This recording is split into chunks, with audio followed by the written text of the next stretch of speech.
and I have $20 in my pocket. It's yours, sir, if it helps go to the budget of part two. Like whatever you need, sir, to make it happen, please. I'll give you everything.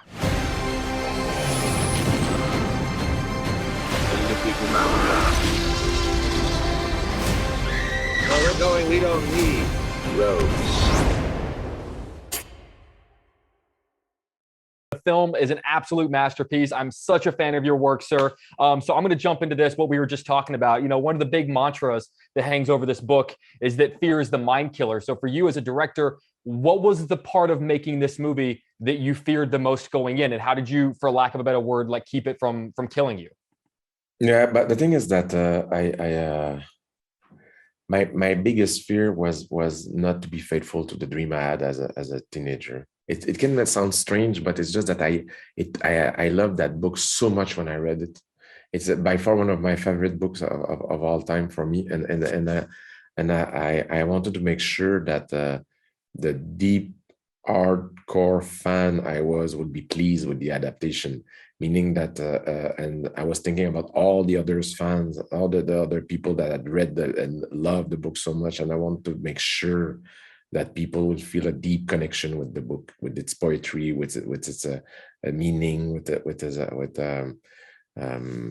all the topics it tackles. I wanted to make sure that people would feel the connection with the book. You know, that's what I'm saying. Well, as someone who was handed this book when I was 10 by my dad for Christmas, wow, I can tell you absolutely nailed it. One of the aspects I was actually most looking forward to was seeing sandworms, now between different movie and TV stations and even like different covers of different editions of the novel over the years. We've seen them designed a lot of different ways. I'm sort of curious, how important was it for you to make your sandworms different, and how did you come up with the final design of what they should look like? When you make an adaptation for Dune, one of the most important thing will be to nail the Dune, to make sure that you nail the incarnation of the worm. It's such an iconic figure and an important creature in the book that is something that we put tremendous amount of effort to try to bring it to life. It has been a long process that I did with my production designer, Patrice Vermette, that Patrice had a team of designers that was just dedicated to the worm.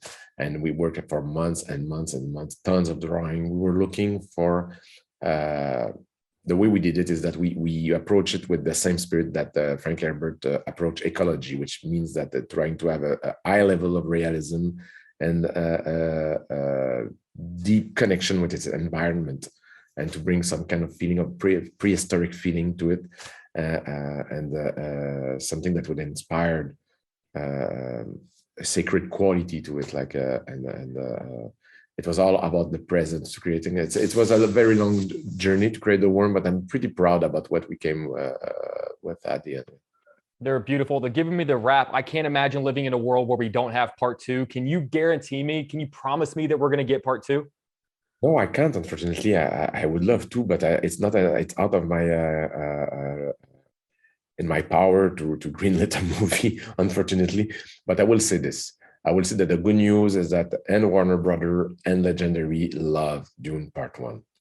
And I know that they're proud of it. And they expressed that several times to me, and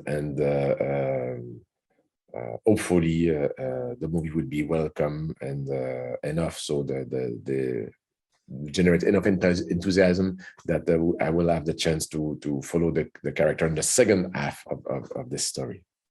Well, the movie's an absolute masterpiece, sir. I cannot thank you enough for your time. As someone who grew up with this novel, to see what I saw on the big screen is nothing short of awe-inspiring. And I have $20 in my pocket. It's yours, sir, if it helps go to the budget of part two. Like whatever you need, sir, to make it happen, please. I'll give you everything, sir. An absolute honor to speak with you. Really, it's a true honor. Thank you for your generosity, and take care.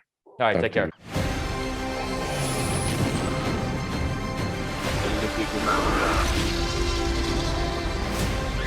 Where we're going, we don't need roads.